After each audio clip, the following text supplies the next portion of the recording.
बिस्मिल्लाहिर्रहमानिर्रहीम। अस्सलाम वालेकुम दोस्तों, वेलकम टू कोनीट। आज की वीडियो में MGT 501 के लेसन 9 को स्टडी करें। तो वीडियो को एंड क्लास में वॉच कीजिएगा और कोई चीज़ समझ नहीं आती तो आपने अपने कमेंट बॉक्स पर लाजमी पूछना है। आपको as soon as possible response करने की कोशिश की जाएगी। और इसके अलावा वीडियो अच्छी लगी तो बाकी फ्रेंड्स और ग्रुप्स में भी शेयर कीजिएगा ताकि आपके साथ साथ उनकी भी हेल्प आउट हो जाए। तो वीडियो स्टार्ट करते हैं अपनी। ह्यूमन रिसोर्स फंक्शन, जो स्मॉल बिजनेस में इसका क्या फंक्शन होता है। तो छोटी छोटी जो कंपनीज होती हैं उसमें HR का काम बहुत क्रिटिकल होता है, लेकिन ज़्यादा कॉम्प्लेक्स नहीं होता। स्मॉल फर्म में एक HR पर्सन या ओनर खुद ही हायरिंग करता है, ट्रेनिंग भी देता है और पॉलिसीज को मैनेज भी करता है। ये फंक्शन स्मॉल फर्म से इंपॉर्टेंट होता है। क्योंकि हर एम्प्लॉय का जो रोल होता है डायरेक्टली बिजनेस की ग्रोथ से लिंक्ड होता है। फॉर एग्जाम्पल, एक बिजनेस बेकरी में ओनर है, खुद ही स्टाफ हायर करता है, उनको ट्रेन भी खुद ही करता है और इंश्योर करता है कि सब शेड्यूल के अकॉर्डिंग काम करते रहें। नेक्स्ट है हमारे पास human resource management function in medium size frame. In medium size में HR का क्या फंक्शन होता है। तो जैसे कंपनीज ग्रो करती हैं और ज्यादा इंप्लॉयज जो है वो हायर होते रहते हैं, तो HR का काम जो है वो कम्प्लेक्स हो जाता है। मीडियम जो फर्म्स हैं उनमें अलग स्टाफ मेंबर्स असाइन किए जाते हैं HR की एक्टिविटीज को मैनेज करने के लिए, लेकिन अभी भी स्पेशलाइजेशन लिमिटेड होती है। एक HR पर्सन मल्टीपल फंक्शंस को हैंडल कर सकता है। फॉर एग्जांपल, अगर एक मीडियम है, वहाँ पे IT कंपनी में HR मैनेजर हायरिंग भी कर रहा है, ट्रेनिंग भी कर रहा है और एम्प्लॉय के बेनिफिट भी मैनेज कर रहा है। एक junior HR assistant payroll और रिक्रूटमेंट में हेल्प। नेक्स्ट है हमारे पास traditional human resources function in a large firm. Next है हमारे पास traditional human resource function in a large firm. In large firm में ये क्या रोल प्ले करता है। तो बाकी कंपनीज में HR का फंक्शन इतना कम्प्लेक्स हो जाता है कि एक पर्सन सब मैनेज नहीं कर सकता, इसलिए सेपरेट सेक्शन क्रिएट किए जाते हैं जिसमें ट्रेनिंग होगी, डेवलपमेंट होगी, compensation, benefits, requirement and employment, safety and health care, और इसके अलावा लेबर रिलेशंस और एम्प्लॉय के रिलेशंस आ जाते हैं। फॉर एग्जाम्पल, एक मल्टीनेशनल कंपनी है, उसने HR डिपार्टमेंट के 5 अलग टीम्स हैं। एक टीम ट्रेनिंग दे रही है, दूसरी टीम सैलरी दे रही है, तीसरी टीम एम्प्लॉय को कंप्लेंट्स और सेफ्टी को मॉनिटर कर रही है। ठीक है, तो ये बड़े पैमाने पे जब कोई काम होता है तो बात कर लेते हैं हम evolving of HR in large firm. यानी लार्ज फर्म में ज्यादा क्यों आ रहा है। तो बड़ी कंपनीज HR को ज्यादा स्ट्रेटेजिक बनाती हैं। ये काम आउटसोर्स किया जाता है, सर्विसेज सेंटर यूज किए जाती हैं और HR को बिजनेस गोल्स के साथ क्लोजली अलाइन भी किया जाता है, चाहे स्ट्रक्चर कैसा भी हो। HR के 5 मेन फंक्शंस होती हैं। सबसे पहले हमारे पास आता है स्टाफिंग, डेवलपमेंट, और उसके अलावा हमारे पास compensation and benefit, safety and health और एम्प्लॉय एंड लेबर के रिलेशंस। तो इनको हम डिटेल से आगे डिस्कस करते हैं। तो हर फील्ड में कंप्लीट होना चाहिए। ऑर्गेनाइजेशन के मिशंस और कॉर्पोरेट कल्चर डिसाइड करता है HR का स्ट्रक्चर कैसा होगा। फॉर एग्जाम्पल, एक ग्लोबल टेक कंपनी है, उसने अपना रिक्वायरमेंट प्रोसेस आउटसाइड करती है।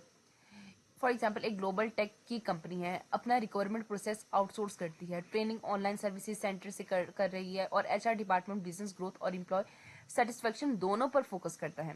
तो सबसे पहले हमारा स्टाफिंग क्या होता है। इसका मतलब है ऑर्गेनाइजेशन में सही लोग सही जॉब के लिए हायर करना है। इसमें जॉब एनालिसिस, काम के टास्क और स्किल्स को समझना आ जाता है। HR की प्लानिंग, यानी कितने लोग चाहिए और कब चाहिए, रिक्वायरमेंट यानी लोगों को अट्रैक्ट कैसे करना है, और सिलेक्शन आ जाती है। उसका मतलब ये होता है कि बेस्ट कैंडिडेट को चूज कैसे करना है। फॉर एग्जाम्पल, अगर एक IT कंपनी में सॉफ्टवेयर डेवलपर चाहिए तो पहले डिसाइड करेंगे कि कौन सा प्रोग्रामर स्किल्स चाहिए, जो जॉब एनालिसिस में आ जाएगा।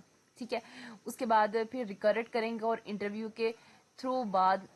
इंटरव्यू के बाद बेस्ट डेवलपर जो है वो सिलेक्ट किया जाएगा। तो ये सारे फेजेस जो हैं ये एक स्टाफिंग के बीच में जब रखा जाता है तो ये सारे प्रोसेस से गो थ्रू करना पड़ता है। नेक्स्ट है हमारे पास ह्यूमन डेवलपमेंट रिसोर्सेज। इसमें क्या होता है, हमारे पास HRD का काम सिर्फ ट्रेनिंग देना नहीं होता, बल्कि एम्प्लॉयज के कैरियर प्लानिंग और डेवलपमेंट में हेल्प करना भी होता है। ट्रेनिंग से एम्प्लॉय अपनी प्रेजेंट जॉब में बेटर होता है और डेवलपमेंट से वो फ्यूचर में ग्रो कर सकता है। परफॉर्मेंस अप्रेजल के जरिए पता चल जाता है कि कौन कितना एफिशिएंटली काम कर रहा है। फॉर एग्जाम्पल, एक मार्केटिंग एग्जीक्यूटिव को सोशल मीडिया मार्केटिंग ट्रेनिंग दी जाती है, जिसको हम ट्रेनिंग कहते हैं, और उसको सीनियर मैनेजर बनाने के लिए लीडरशिप कोर्सेज और मेंटोरशिप भी प्रोवाइड की जाती है, जिसको हम डेवलपिंग कहते हैं। ठीक है, तो ट्रेनिंग और डेवलपमेंट का कॉन्सेप्ट आई होप आपको क्लियर हो गया होगा। आगे हम बात करते हैं कंपनसेशन एंड बेनिफिट। तो कंपनसेशन में सैलरी, बेनिफिट और नॉन फंक्शनल रिवॉर्ड्स जो हैं वो आते हैं। तो वन बाय वन डिस्कस कर लेते हैं। सैलरी ऑब्वियस पैसा होता है। बेनिफिट्स में इंश्योरेंस हो जाते हैं, पेड लीव्स हो जाती हैं, हॉलीडेज शामिल है, और नॉन फाइनेंशियल रिवॉर्ड्स में काम का इन्वायरमेंट और एप्रिसिएशन, ये चीज आ जाती है। फॉर एग्जाम्पल, एक ऑफिस है, वो अपने एम्प्लॉयज को 50,000 मंथली सैलरी दे देता है, प्लस हेल्थ इंश्योरेंस भी देता है और 15 डे के बाद पेड लीव भी देता है। और अगर मैनेजर उसको अप्रिशिएट करता है फॉर गुड वर्क, ये भी एक रिवॉर्ड होता है। इससे क्या होता है, एम्प्लॉय बहुत खुश होते हैं और वो आपका काम और भी अच्छे तरीके से करते हैं। फिर आती है हमारे पास सेफ्टी एंड हेल्थ। HR का काम है कि एम्प्लॉय सेफ इन्वायरमेंट में काम करें और हेल्दी रहें। सेफ इन्वायरमेंट से एक्सीडेंट कम होते हैं और हेल्दी एम्प्लॉय जो है वो प्रोडक्टिव होते हैं। फॉर एग्जांपल फैक्ट्री में हेलमेट और ग्लव्स जो हैं वो प्रोवाइड किए जाते हैं। फॉर एग्जांपल ऑफिस में एग्रोनॉमिकल करेक्ट चेयर्स और स्ट्रेस फ्री इन्वायरमेंट मेंटेन करना भी एक मैनेजर की रिस्पॉन्सिबिलिटी होती है। फिर है हमारे पास एम्प्लॉय एंड लेबर की रिलेशनशिप। तो एचआर इंश्योर करता है कि एम्प्लॉयर और एम्प्लॉयर के बीच अच्छा रिलेशन हो, और अगर यूनियन है तो उनके साथ लॉज के मुताबिक बार्गेनिंग हो। मॉडर्न वर्क प्लेस और में ऑर्गेनाइजेशन ट्राई करते हैं कि यूनियन फ्री इन्वायरमेंट हो, लेकिन फेयर ट्रीटमेंट जो है वो उसमें बहुत ज़्यादा ज़रूरी एक अहम रोल प्ले करता है। फॉर एग्जाम्पल अगर इम्प्लॉय सैलरी हायर के लिए कोलेक्टिवली रिक्वेस्ट करते हैं, यानी सब मिलकर कहते हैं कि हमारी जो तनख्वाह है वो बढ़ाई जाए, तो एचआर उनकी बात मैनेजमेंट तक पोलाइटली लेके जाते हैं और सॉल्यूशन जो है वो उसका निकालता है। तो अगर उनकी बात नहीं मानेगी तो जाहिर बात है उन्होंने बार्गेनिंग करनी है। तो यानी एक जब आपके एम्प्लॉय आपसे कोई भी बात करते हैं ना, तो एक मैनेजर का काम है कि उसको पोलाइटली वे में उसको डील करना, अपना रिलेशन अपने लेबर्स के साथ अच्छा बिल्ड करना।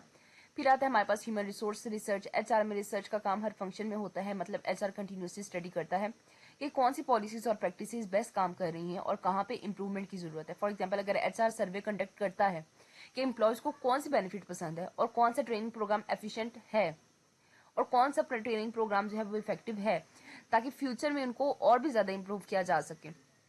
लास्ट में हमारे पास आता है inter relationship of HRM function. HR के जितने भी फंक्शन है ना वो सब एक दूसरे से लिंक्ड होती हैं। अगर आप स्टाफिंग में गलत हायर करते हैं तो ट्रेनिंग, परफॉर्मेंस और रिटेंशन सब पर इफेक्ट पड़ेगा। इसलिए एचआर के डिसीजंस को केयरफुली प्लान किया जाता है और इनके बारे में बहुत ध्यान से सोच समझ के फैसला लिया जाता है।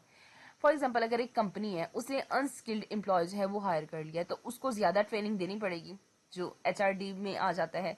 सैलरी और पर्क एडजस्ट करना भी होगा जो हमारी कंपनसेशन में आ जाता है, और वर्क इन्वायरमेंट में स्ट्रेस भी बढ़ जाती है जो सेफ्टी और हेल्थ के ऊपर भी असर डालती है। तो एचआरएम का जो मेन फोकस होता है वो staffing, HR development, compensation, benefit, safety and health, employee के रिलेशन और उसके रिसर्च के ऊपर बहुत ज्यादा यानी इसका होता है मेन रोल। तो ये सब एक दूसरे से लिंक्ड होते हैं और कलेक्टिवली ऑर्गेनाइजेशन को प्रोडक्टिव और एम्प्लॉय फ्रेंडली बनाते हैं।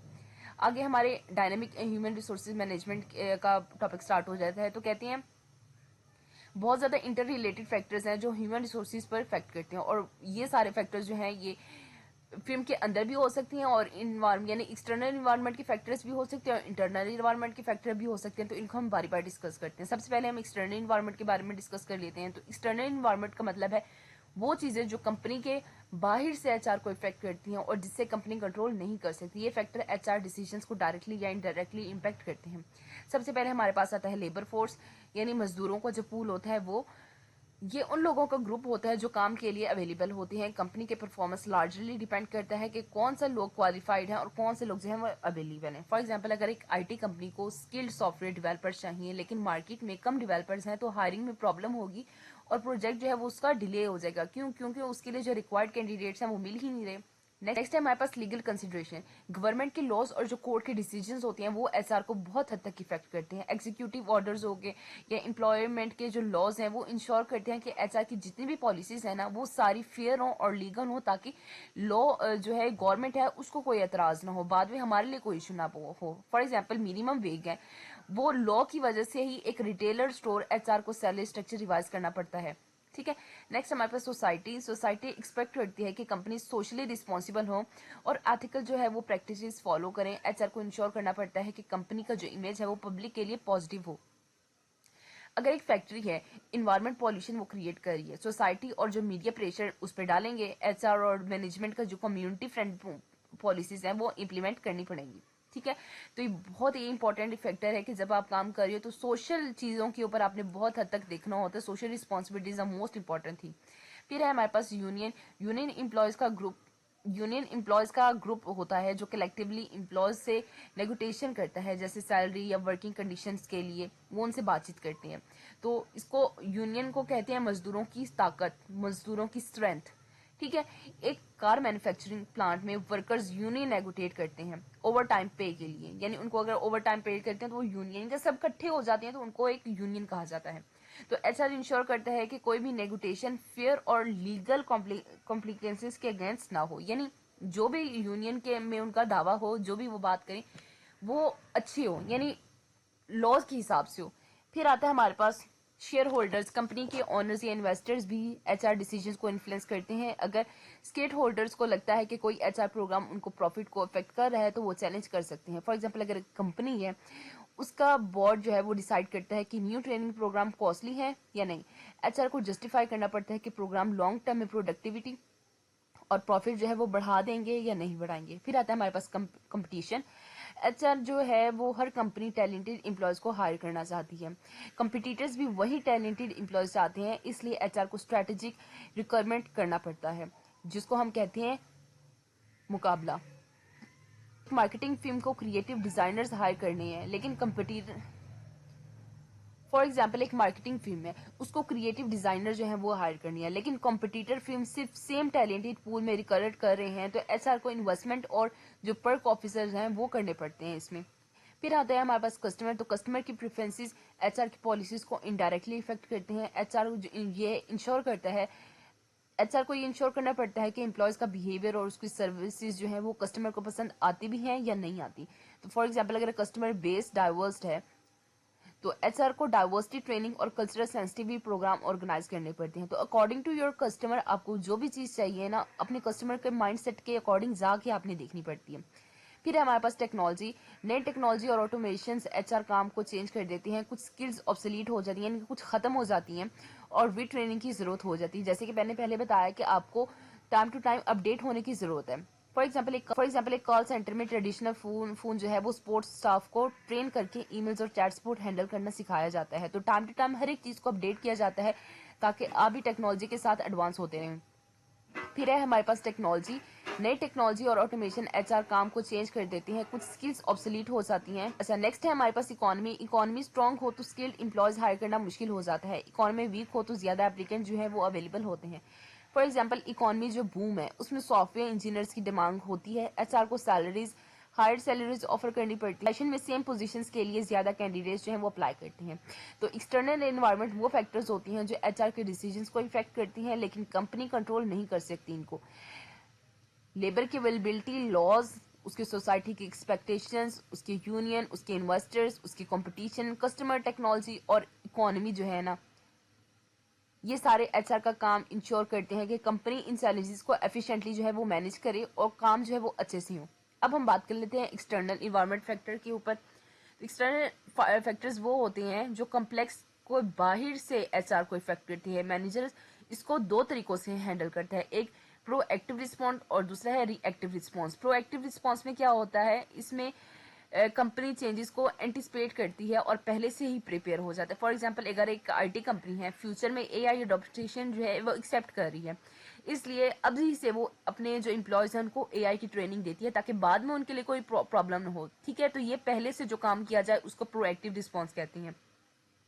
रिएक्टिव रिस्पॉन्स को में क्या मतलब है, इसमें कंपनी सिर्फ चेंजेस होने के बाद रिएक्ट करती है। तो अगर कॉम्पिटिटर ने नया प्रोडक्ट लॉन्च कर दिया है तो तब कंपनी जो है वो अपने प्रोडक्ट को अपडेट करती है। ठीक है, नेक्स्ट है हमारे पास इंटरनल इन्वायरमेंट। इंटरनल इन्वायरमेंट का मतलब है वो फैक्टर जो कंपनी के अंदर एचआर को इफेक्ट करते हैं। पहला है हमारे पास मिशन। तो सबसे पहले हमने कंपनी के मिशन को डिफाइन करना होता है कि कंपनी क्यों एग्जिस्ट करता है और एचआर पॉलिसीज इस मिशन से अलाइन होनी चाहिए। फॉर एग्जाम्पल, एक एनजीओ का मिशन है कि education for all. HR ensure करेगा कि टीचर्स और स्टाफ मिशन के लिए हायर हों। क्यों? क्योंकि टीचर्स और जो स्टाफ है वो अगर एजुकेशन से लिंक होती हैं तो इसलिए टीचर्स वगैरह को इस चीज में लेके आया जाएगा। पॉलिसीज क्या होती है? पॉलिसीज एचआर को गाइड करती हैं डिसीजंस लेने में, लेकिन फ्लेक्सिबल होती हैं। For example, work from home policy जो है वो फ्लेक्सिबल है। मैनेजर डिसाइड कर सकता है कि कौन रिमोट काम करेगा और कौन नहीं करेगा। फिर आता है हमारे पास कॉर्पोरेट कल्चर। इसमें क्या होता है, शेयर्ड वैल्यूज होती हैं और हैबिट जो एम्प्लॉय फॉलो करते हैं, इनमें वो सब चीजें आती हैं। लाइक एक स्टार्टअप है, उसमें कल्चर फ्रेंडली और कैजुअल है। मीटिंग्स में फॉर्मल ड्रेसेस हैं। एक स्टार्टअप में कल्चर फ्रेंडली और कैजुअल है। मीटिंग्स में फॉर्मल ड्रेसिंग कोड नहीं है। तो ये हर इंसान के लिए कोऑपरेटिव कल्चर है, उस कल्चर के हिसाब से अपनी ड्रेसिंग कर सकता है। फिर है हमारे पास management style for upper message. तो टॉप मैनेजर्स का जो स्टाइल है उसका काम करने का तरीका को इफेक्ट करता है। फॉर एग्जांपल, सीईओ है जब वो ओपन डोर पॉलिसी रखता है तो एम्प्लॉयज है वो अपनी प्रॉब्लम डायरेक्टली डिस्कस कर सकते हैं अपने सीईओ के साथ। ठीक है, फिर आते हैं हमारे पास एम्प्लॉयज में क्या होता है, हमारे पास एम्प्लॉयज की कैपेबिलिटी, उसकी पर्सनैलिटी, उसके गोल्स अलग होती हैं जो एचआर को मैनेज करना पड़ते हैं। फॉर एग्जाम्पल एक एम्प्लॉय डिटेल्ड ओरिएंटेड है, दूसरा क्रिएटिव है, तो दोनों के जो टास्क हैं वो अकॉर्डिंगली असाइन करना बहुत ज़्यादा ज़रूरी होता है। इनफॉर्मल ऑर्गेनाइजेशन क्या होती है, ये अनऑफिशियल रिलेशनशिप और कम्युनिकेशन पैटर्न होता है जो काम को इफेक्ट करते हैं। फॉर एग्जाम्पल ऑफिस में कॉफ़ी ब्रेक में कॉलीग्स शेयर करते हैं आइडियाज़ एक दूसरे से, तो इससे इनोवेशंस बहुत ज़्यादा बढ़ जाती हैं। फिर है हमारे पास other units of the organisation, department एक दूसरे से इंटरलिंक्ड होती हैं, कोऑर्डिनेशन की जरूरत नहीं होती। डिपार्टमेंट एक दूसरे से इंटरलिंक्ड होती हैं, तो इसलिए कोऑर्डिनेशन जो है वो बहुत ज़्यादा ज़रूरी होती है। इसमें मार्केटिंग और सेल्स डिपार्टमेंट कोऑर्डिनेट करते हैं अगर आपस में, तो इसमें कंपेन जो होती है वो इसकी सक्सेसफुल हो जाती है। क्यों? क्योंकि उनको अपनी आइडियाज़ मिलती हैं, उनकी सोच मिलती है, उनको जो जो चीज़ें चाहिए होती है वो उसमें ऐड करवा लेती हैं। लास्टली हमारे पास लेबर मैनेजमेंट एग्रीमेंट, इसमें क्या होता है, मैनेजर्स को यूनियन एग्रीमेंट फॉलो करने पड़ते हैं। फॉर एग्जाम्पल वर्कर्स को ओवर टाइम पे देना यूनियन एग्रीमेंट का पार्ट है। एचआर को इम्प्लीमेंट करना पड़ेगा इस पर। अगर यूनियन इस बात के ऊपर कहती है कि हमें चाहिए तो वो उनको ओवर टाइम के लिए पे करना उनका राइट है। नेक्स्ट है हमारे पास डाइवर्स जो वर्क फोर्स है उसके ऊपर कैसे मैनेज करना है। तो डाइवर्स वर्क फोर्स में एम्प्लॉयज अपने एज, अपने जेंडर, अपने कल्चर, एजुकेशन, स्किल्स से डिफरेंट होते हैं। सिंगल पेरेंट और वर्किंग मदर में क्या, अच्छा फर्स्ट पॉइंट है हमारा, कहती हैं सिंगल पेरेंट और वर्किंग मॉडल को फ्लेक्सिबल पॉलिसीज जो हो वो ही सही होती हैं। फॉर एग्जांपल एक सिंगल मॉम एम्प्लॉय को फ्लेक्सिबल टाइमिंग और वर्क फ्रॉम होम ऑप्शन दी जा रही हैं ताकि वो अपने बच्चों को भी देख सके और अपनी जॉब को भी कंटिन्यू कर सके। वुमेन इन बिजनेस का क्या मतलब है, वुमेन का रिप्रेजेंटेशन बढ़ रहा है, लेकिन लीडरशिप जो रोल है ना उसमें अभी भी कम है वो। फॉर एग्जांपल एक कंपनी है, वो वुमेन मेंटोरिंग प्रोग्राम स्टार्ट करती है, मिड लेवल की जो वुमेन्स होंगी वो मैनेजर एग्जीक्यूटिव बन सकती हैं। फिर है हमारे पास ड्यूल कैरियर फैमिलीज, दोनों पार्टनर्स काम करते हैं, ट्रांसफर और रिलोकेशन में चैलेंजेस भी आते हैं इसमें। फॉर एग्जाम्पल हस्बैंड जो है वो ट्रांसफर हो रहा है, कंपनी वाइफ के लिए रिमोट जॉब का ऑप्शन ऑफर करती है ताकि वो अपने बच्चों को भी देख सके और अपनी जो कंपनी की जो जॉब है उसको भी कंटिन्यू कर सके। वर्कर्स ऑफ कलर्स, माइनॉरिटीज जो है वो एम्प्लॉयज को स्टेरियोटाइप और कल्चर के डिफरेंस को फेस करने पड़ते हैं। फॉर एग्जांपल एक हमारे पास हिस्पैनिक है, ठीक है, एम्प्लॉय है, उसका कम्युनिकेशन जो स्टाइल है वो डिफरेंट है, ठीक है। ऐसा कल्चरल सेंसिटिव ट्रेनिंग कंडक्ट करता है ताकि एक दूसरे से बातचीत की जाए, एक दूसरे से जब हमारी इंटरेक्शन होगी, हमारे आइडियाज एक दूसरे से मिलेंगे तो हमारी चीज़ें जो है वो और ज़्यादा अच्छी हो जाएंगी। ओल्डर वर्कर क्या होता है, ओल्डर एम्प्लॉयज एक्सपीरियंस लेकर आते हैं लेकिन टेक्नोलॉजी अडॉप्ट करने में स्लो हो सकती है। फॉर एग्जाम्पल एक 55 ईयर्स का ओल्ड अकाउंटेंट एक्सेल में स्लो होता है, लेकिन बजटिंग की अगर प्लानिंग में देखा जाए तो वो बहुत ज़्यादा एक्सपर्ट हो, लाइक वो टाइम कंज्यूमिंग होता है, लाइक वो टाइम बहुत ज़्यादा टाइम टेकन होता है, लेकिन उसका जो रिजल्ट आता है वो बिल्कुल एक्यूरेट होता है। नेक्स्ट है हमारे पास पर्सन विद डिसेबिलिटीज, इसको हम ऑलरेडी पहले एक दफ़ा पढ़ चुके हैं, इसलिए मैं आपको शॉर्ट बता रही हूँ। तो जो लोग डिसेबल होते हैं, ठीक है, उनको कंफर्टेबल और प्रोडक्टिविटी फील करवाना, लाइक व्हील चेयर यूज़ करके उनके लिए रैंप और एडजस्टेबल डेस्क प्रोवाइड किए जाए ताकि वो बहुत अच्छे से वहाँ पे परफॉर्म कर सके। Young person with limited education और स्किल्स, लेकिन यंग और जो अनस्किल्ड एम्प्लॉय होती हैं टेम्पोरली या सिंपल टास्क के लिए हायर किए जाते हैं। फॉर एग्जांपल हॉलीडे सीजन में रिटेल जो स्टाफ है वो हायर किए जाते हैं। अनस्किल्ड स्टाफ जो है वो स्टॉक अरेंज और कस्टमर सर्विसेज में हेल्प भी कर देता है। फिर है हमारे पास एजुकेशन लेवल ऑफ एम्प्लॉय, इसमें क्या होता है, एम्प्लॉयज का एजुकेशन लेवल अलग होता है। एचआर के रोल्स को असाइन करते वक्त ये कंसिडर करना पड़ता है। तो फॉर एग्जांपल एमबीए की ग्रेजुएट स्ट्रैटेजिक डिसीजंस में हेल्प करेगा, हाई जो स्कूल है वो पास करेगा, एम्प्लॉय के डेली ऑपरेशन जो है वो मैनेज भी करेगा। फिर आते हैं हमारे पास कॉर्पोरेट कल्चर, इसमें क्या होता है, कंपनी का कल्चर शेयर्ड वैल्यूज और बिहेवियर के जो नॉर्म्स है ना वो सेट करता है। फॉर एग्जांपल फ्रेंडली कल्चर हो गया, एम्प्लॉयज ओपन अगर डिस्कशन में पार्टिसिपेट करते हैं तो उसमें बहुत ज़्यादा इन्वेशंस होती हैं, लाइक उनके आइडियाज एक दूसरे से मिलते हैं, वो बातचीत करते हैं, उनको पता चलता है कि उसमें क्या क्या चीज़ें कॉमन है, क्या चीज़ें उनको करनी है, ठीक है। तो नेक्स्ट है की टर्म्स, इस चैप्टर में जो भी डिस्कस हुआ है वो बताया गया, और नेक्स्ट लेक्चर 10 इंशाल्लाह अगले वीडियो में डिस्कस करेंगे। अभी के लिए इतना ही। आई होप सो आपको क्लियर हो गया होगा, कोई चीज़ समझ नहीं आता तो आप लोग कमेंट बॉक्स में लाजमी पूछनी है। बाकी वीडियोस लगी तो अपने फ्रेंड्स और बाकी ग्रुप से भी शेयर कीजिएगा ताकि आपके साथ साथ उनकी भी हेल्प आउट हो जाए। हमारे चैनल को लाजमी जाकर विजिट कीजिएगा, काफ़ी ज़्यादा हेल्पफुल डाटा पड़ा है जो आपके लिए बहुत ज़्यादा हेल्पफुल है। तो मिलेंगे नेक्स्ट वीडियो में एक नई अपडेट के साथ। अपना बहुत ज़्यादा ख्याल रखिएगा, दुआ में याद रखिएगा। तब तक के लिए अल्लाह हाफिज़।